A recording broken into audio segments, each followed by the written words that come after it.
Welcome to the Dave Palma Show, the podcast that revives, restores, and awakens your innermost capabilities. You have the training and the talent to succeed, but do you have the guts to fail? I love what I do.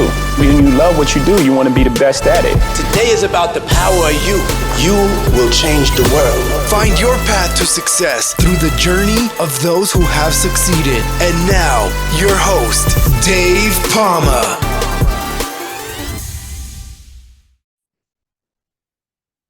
Hi, welcome back to the Dave Palma Show. And with me in this episode, I have bringing his trademark, chaos and charisma to the big screen this summer, who plays the fan favorite Marcus Kincaid in Lionsgate's highly anticipated Borderlands, Benjamin Byron Davis. Welcome to the Dave Palma Show. Well, hey, Dave. Thanks very much for having me. And it's Marcus Kincaid, Benjamin Byron Davis, but it's wonderful to be here, my friend. All right, okay. I wasn't sure if Marcus Kincaid was the actual character you're playing in the film. Yeah, it is. He is an irascible, opinionated arms dealer who is a big fan of making money. Right. Well, who isn't a big fan of making money? Well, I suppose some people aren't. Some people aren't. But you know, I mean, obviously, it does make the world go around, I must admit. But well, Marcus takes it very seriously. Right. I see. Well, I did see the trailer. I did have a bit short notice, so I didn't really have a chance to go through the ins and outs of the film. But obviously, no point, because the film hasn't been released yet. But sure. I did see the trailer, so it looks actually like an action comedy. I don't think it is. It's kind of a mix of a lot of things, isn't it? Kind of like just evolving from the game, isn't it? The computer game. Well, yeah, Borderlands is you know, as a property to begin with, is a chaotic, fantastic, violent, cacophonous enterprise, and I think that the film is every inch shares that DNA with the original property. It is an unruly and hard to really pin down madcap summer movie, but I think our intention was, and I think the hope is that this is a great movie to sit with friends and enjoy with popcorn, and it should be a blast. Well, I certainly will be. Well, if it's young enough for my 9-year-old daughter to come and watch, I'll watch it. If not, I'll watch it and wait for for us to get old enough to watch it. You know, depending on the 9-year-old, I think it might be right up their alley. I don't know. I think results may vary depending upon She did see the trailer, and I'm watching that straight away. So let's see. But yeah, I mean, it's quite, as I say, it's quite clever doing that from a computer game. And I would have never known it would have come from a computer game, actually. Not that because I don't really play computer games. The only one I know is Roblox, because she plays it all the time. So it just looks like one of those kind of films, you know, that I mean, you did a film before, a Marvel film, didn't you? And I mean, it just looks like one of those type of films, you know, like Transformer. You know, that wasn't a computer game. Was it a computer game? I can't remember. No, Transformers, I believe, were toys. Yeah, so it's toys. I mean, with, and then a cartoon and a movie. Yeah. So it just kind of like looked like something like that, really, rather than actually came from a computer game, you know. So, well, if you're familiar with the original property, we took great pains. The design team, our amazing costume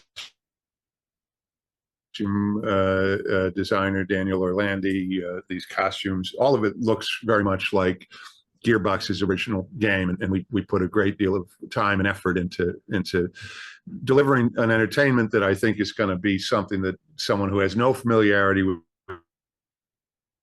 the games is going to be able to enjoy. Your daughter, I hope, amongst them, and but at the same time, it's going to be something that appeals to the very die-hard core fan base that Borderlands has amassed over. I think it's been a video game series for the better part of a decade, if not longer. Yeah.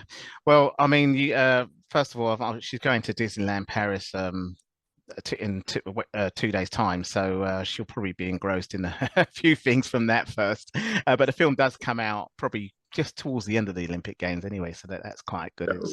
Well, in the States, I know we open in theaters in IMAX on August 9th. Yeah. So it's usually about 3 weeks later in the UK here. So so that's great. But you actually was the voice of that actual character, Marcus, wasn't you, in the computer game? Is that right?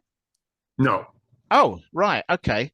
So I read that wrong. But it is a great opportunity to point out to the person who does voice Marcus in the video games is a magnificent actor named Bruce DuBose, and he's been playing Marcus since the beginning of the Borderlands franchise.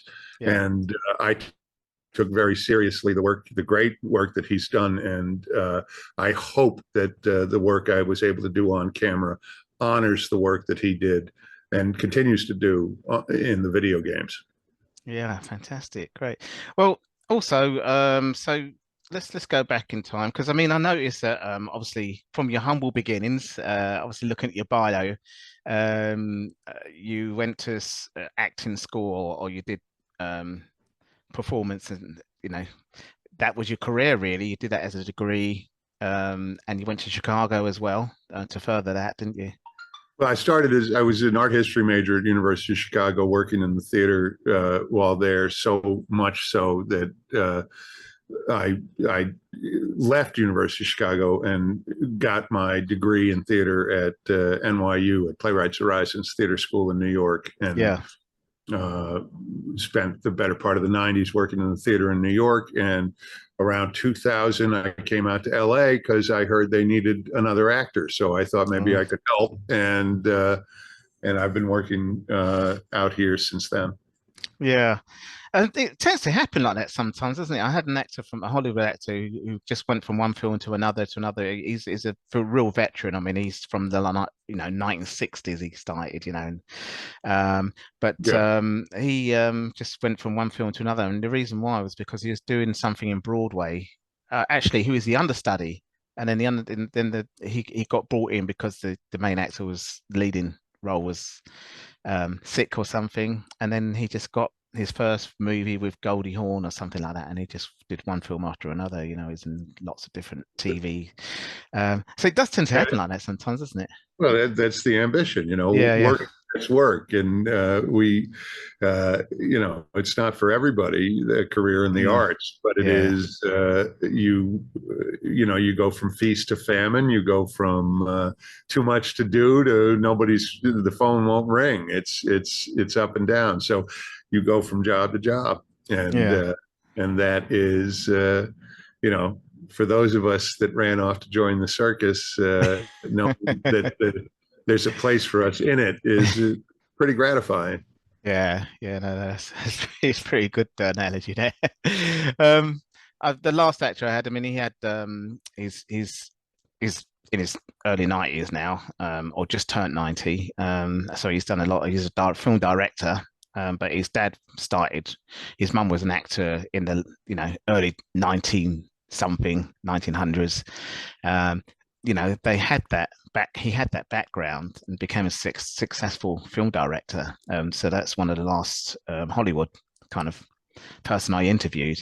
But your parents weren't from that background, were they? They were teachers and something? My dad and mom are both retired. Dad was in finance in Boston, and my mother is an arts educator and the teacher of arts educators. She taught at Harvard Graduate School of Education, has written several books. I'm happy to direct your viewers to, particularly Why Our Schools Need the Arts. But she's a strong proponent of the significance of arts education in the cognitive development and in the social development of young people, and is a big champion of the arts, and I couldn't be more proud of her and the work that she's done. No, absolutely. I'm a great believer in all that as well, as someone who's looking at coaching and neuroscience of the brain and everything, and obviously look at my 9-year-old now and had the development of the brain You know, Yeah. there is a lot of stuff going on, really, and she loves art. She loves art and stuff like that. She does sports as well and things like that. Yeah, it's. I think there's room for both, and I wish I wish we would remember that. You know, there's a lot of talk in politics about education should be vocational. We should be teaching skills, labor skills to people.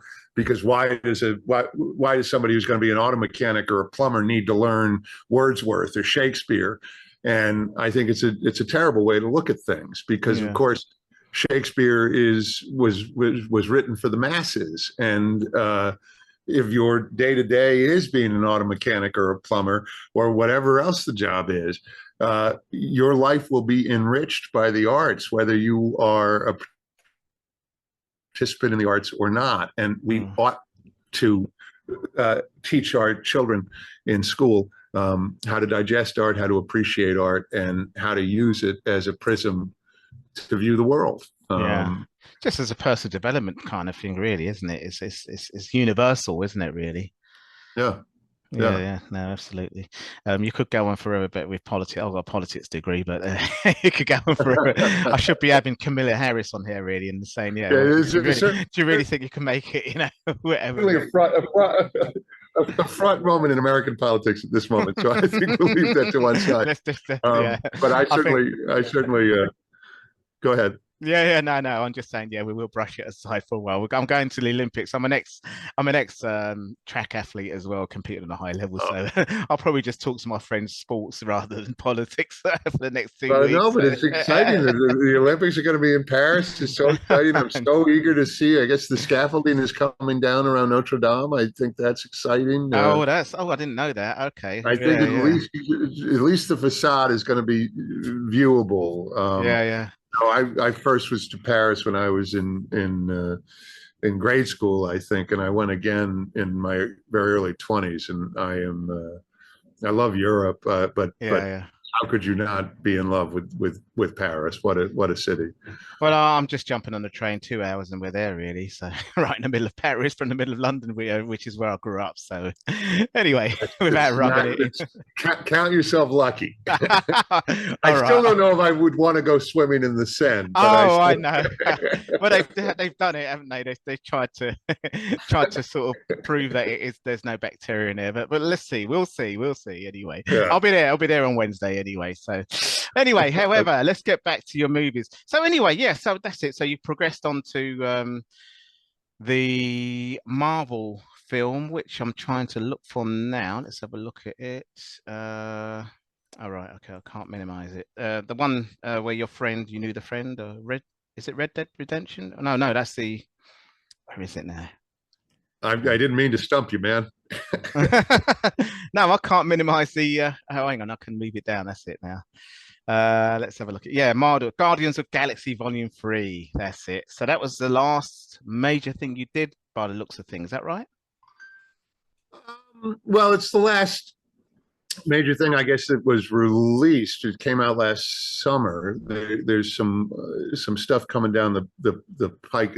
You know, I've worked since, but it certainly was an absolute pleasure, as always it is, working with James Gunn. But that was a particularly fun job to work, just given the nature of it, that it was the end of this trilogy that James and that magnificent ensemble had been laboring on for a decade, that I got to sneak in at the last minute and get to be a little piece of this really magnificent, sprawling space opera is, I guess, as you would say, it had me pretty chuffed.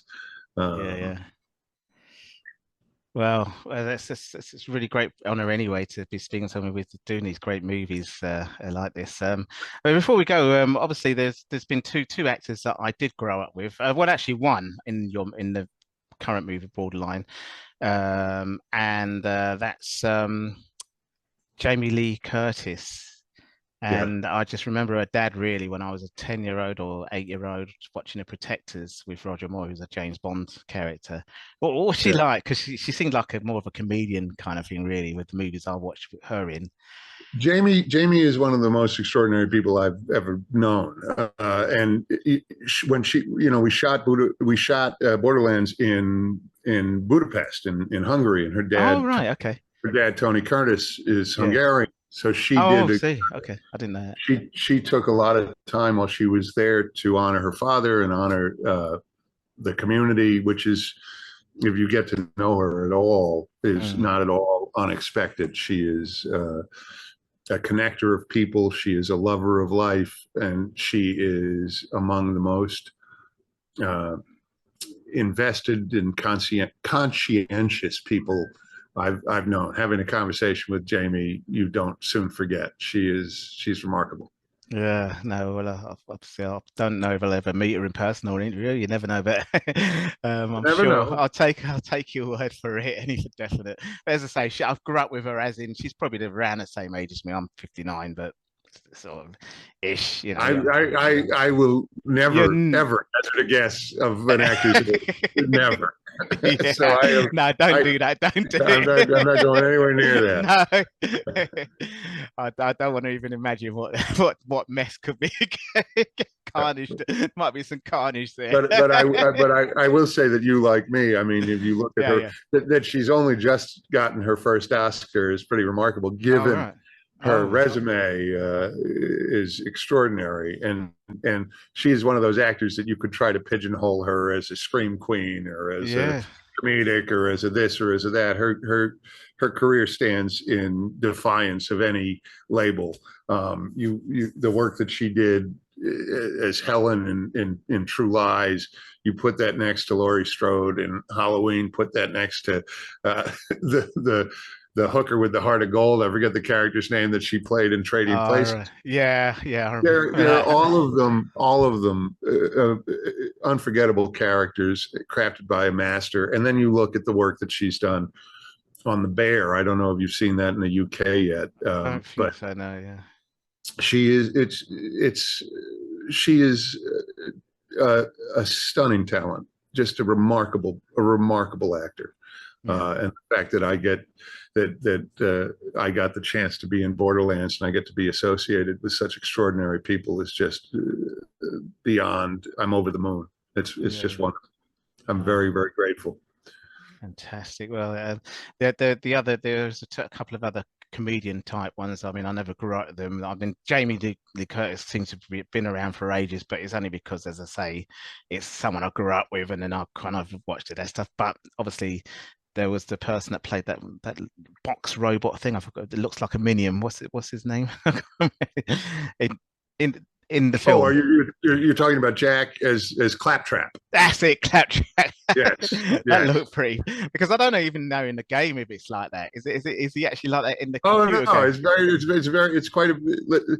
We endeavored to honor the game in tone, in appearance, in design, in energy, ferocity, mayhem. I think is chaos is a very good word. Dysfunction is a fine word. Yeah. And one of the creators of the game, if not the creator of the game, Randy Pitchford from Gearbox, was with us every step of the way on set, making sure that we knew a Vladoff from a Jacobs, which gun is which vehicle is which. It is the attention to the detail is maniacal. Yeah. All right. Well, that's great. It's fantastic at that stuff. And then even going back to Marvel, I mean, I was reading Marvel comics, in the early 70s when I was at what we call primary school. You call them elementary schools in America. And I think in Canada they call them primary schools. They're usually UK system in Canada, but they're very American, if you like. So it's a very weird kind of thing. Sure. Anyway, it's amazing because computer games wasn't really around in the early 70s, obviously, and just looking at the magazines, the Marvel magazines, and how they actually brought it real to life. First in cartoons, which was the cartoons were around the same time as the magazines. But those were the Ralph Bakshi Spider-Mans. Like it was just exactly. But then when they did make the movies, it's just amazing, and they tried to make it in the same way you're saying about the the movie, Claptrap and everything. They're trying to really make it like the game. It's amazing how they try to. Yeah, Spider-Man especially, that one. That's my favorite. I know I'm being a big kid now, really, but it's yeah. But I haven't been lucky enough to mess around with Spider-Man, but I did get to chase Giant Man through the streets of San Francisco in right. and the Wasp, and that was a lot of fun. All right, it's a big dude, Giant Man. Did he catch up with him? did he get him? we thought we had him cornered for a minute, but it was sleight of hand. Probably, yeah. Anyway, yeah, and of course there's Kevin Hart as well, which I mean, obviously there's a lot of comedians. I love comedy anyway as well, so having all those ingredients of actors, including yourself as well, I mean, it's just got to be a great movie to really Well, it is. I mean, Kevin is magnificent in the movie. We've got Bobby Lee also, who's hysterical, funny in the film. You don't expect Cate Blanchett to be very funny, but she is. Ariana Greenblatt, who had such an amazing run of late. She was in Barbie, and when we were working on this, she was magnificent. Tina, it is just a stacked cast, and it seems like you froze. Oh, I got you. Yeah, no, it's all right. I'm back. We have a connection issue. Yeah, it's all right. No, I'm back now. All right. No worries. This will be rectified, so the listeners and viewers will. So Eli assembled quite an amazing ensemble, and it is it was a real pleasure to work alongside everybody in Budapest, and I think I hope a lot of the joy and fun and chaos that we enjoyed in making it will be translated to the audiences that get to see it on August 9th. Yeah, I was meant to go to Hungary many years ago, about 2007. My cousin, he's a top musician, classically trained. I was going to go to Hungary to some big music event out there, and but I didn't get to go. It's meant to be a really beautiful city, isn't it? Really? Oh my! Budapest is gorgeous, and the people were magnificent. The food, everything, just a lovely, lovely place. Yeah. And we had. I mean, obviously, I do track and field, and the World Athletics Championships was out there last year. Actually, I don't know when you was there filming. Was it last year or this year? Oh no, it was. We were still in lockdown, so I think it was 2021. I think. Yeah. Okay. So you was trapped out there, then couldn't get a plane back then. Well, the papers that, like, I had a stack of papers that I needed to travel at the time, and the airports were empty and the planes were empty. But I do remember going through Germany, and the guys at the border looking through all the papers seemed very, very impressed, and I was like, okay, well, so I guess we're gonna make it through. Face mask and everything. It was definitely. Oh yeah, no, it was quite a thing to go from lockdown to making a movie. It was a very interesting experience. Yeah. No, I can imagine that. I can imagine, because Hollywood was really hit hard, and the entertainment industry as a whole, really, wasn't it? Oh, it was. Who knew what we were going to do? It was a very, very odd time. Very, but I think a testament, by the way, to the crew in Hungary and everybody on the show, that despite all of the challenges that were being faced by the crew, making a movie under any circumstances is a challenge, but to make a movie under the circumstances that COVID forced upon that crew, I think what they were able to achieve is nothing short of a miracle. Yeah, well, I mean, I've had so many, people from all walks of life and entertainers, and some actually were hit hard from the pandemic, that was really making a lot of money through the industries that got hit hard in it and things like that, and just actually it'd be interesting to have them back on and find out how they got on, really. But it's quite good to have you here telling how you got through that, actually. And that is really what this, a lot of my episodes are about, seeing how people got through the adversity of things and still managed to get through, and achieve their goal, Well, we'll see. I mean, our industry is still recovering. We went from lockdown into Well, the Ukraine war obviously took a bit of a beating in the world as well, didn't it? Sure. Well, globally, I think everybody has been through a great deal of stuff. I think to this industry specifically, you had lockdown, you had the impact of streaming and what that has done to just the way people make money and the way people plan their years. Things have changed quite dramatically. And then we had an industry-wide strike that shut down the town for the better part of a year last year. So we have been faced with a great deal of challenges. And as an actor, it's loss of work is something that you anticipate. With any career, you have times when you're working quite a bit and you have times where you're not. The issue is there's a lot of artisans and craftspeople and drivers and people that work all elements of production that are dependent upon steady work in a way that an actor isn't, and their pay structures are designed around working 52 weeks out of the year. So the work stoppages have not hit this industry equally, and there's a lot of vulnerable folks that I know have already lost their ability to make a living, and I am very, very concerned that they won't be able to return. So this has been a cataclysmic cycle, which there's a lot of trauma associated with that sort of a cataclysm. But I think if you can manage to endure, there is a great deal of opportunity, I think, as well. So I am just, it has been a struggle for a lot of people, and I am hopeful that we are going to find our way to some solid ground sometime soon.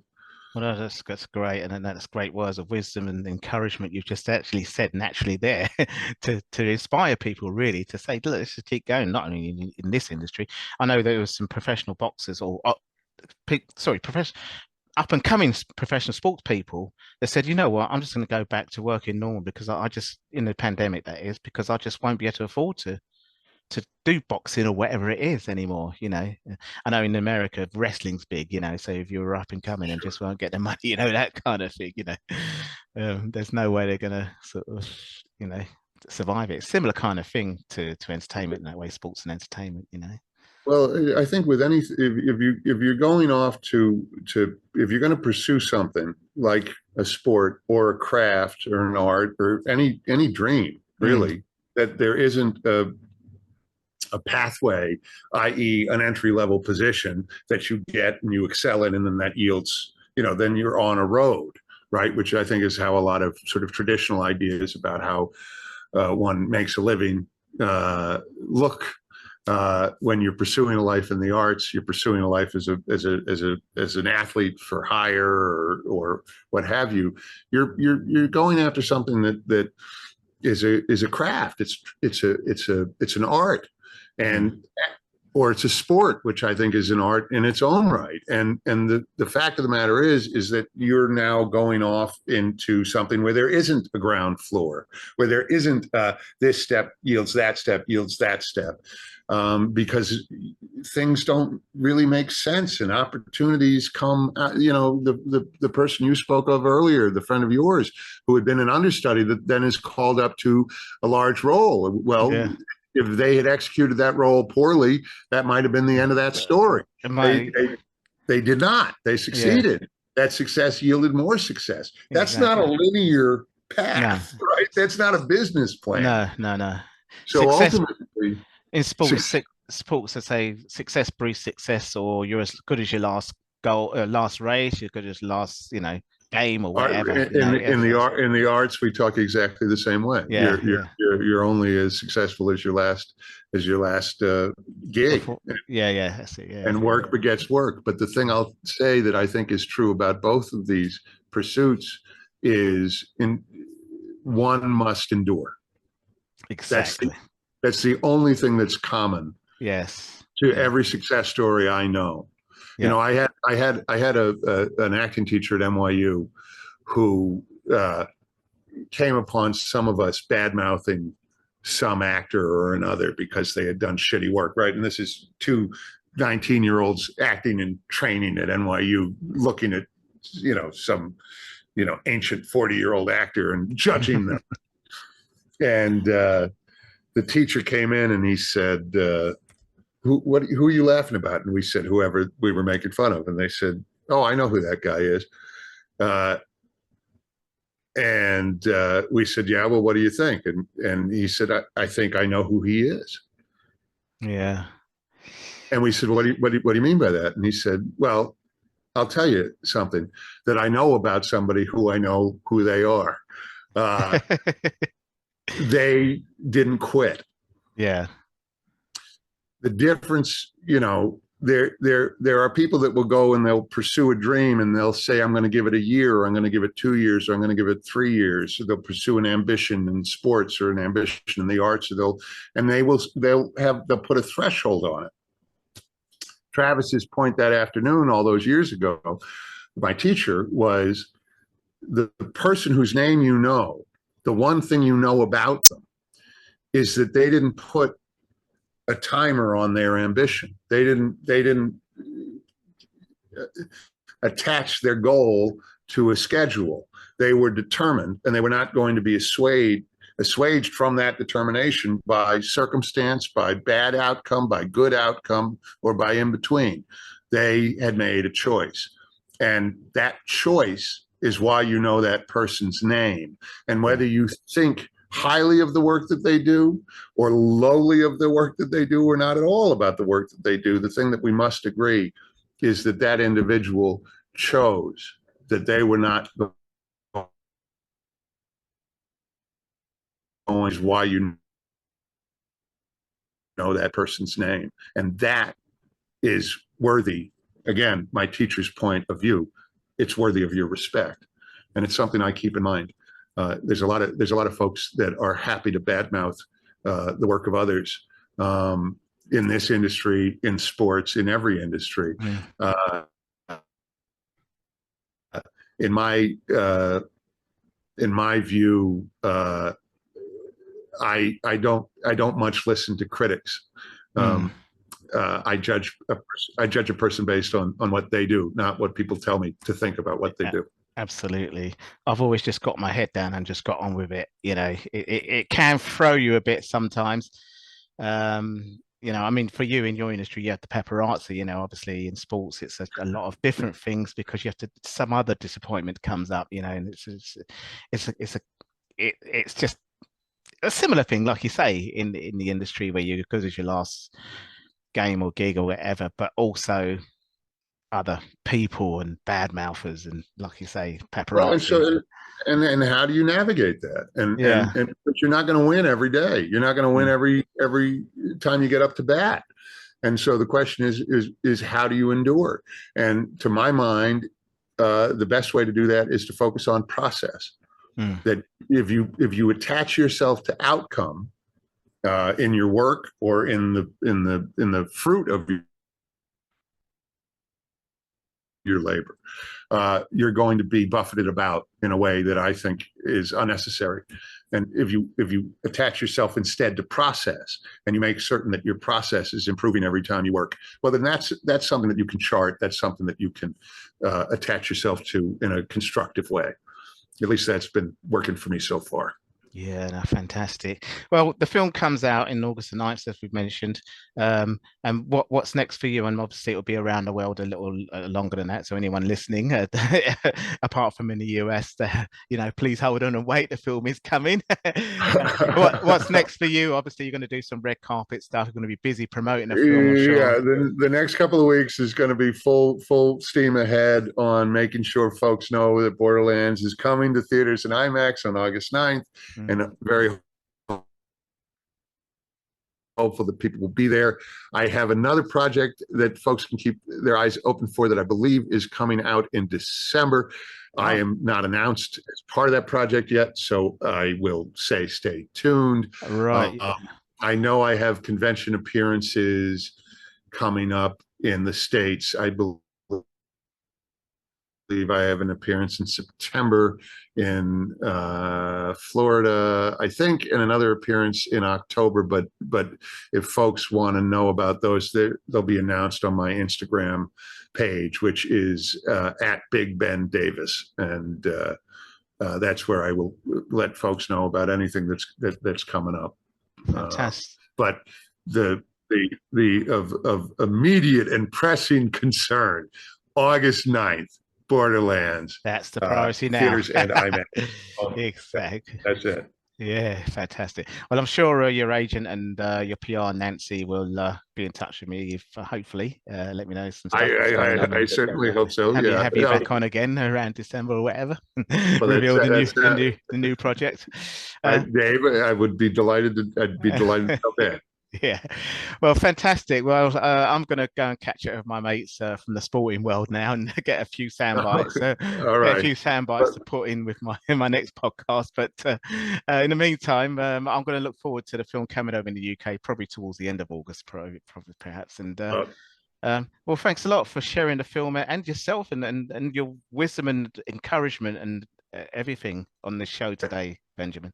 I'm really delighted I get to be here, Dave, and thanks for taking the time, and best of luck to you and to your daughter, and I hope you enjoy the games in Paris. I envy you the chance. Disneyland shoots. Oh, and of course Disneyland. Yes. Give my regards to the Marvel campus, which I think is now there.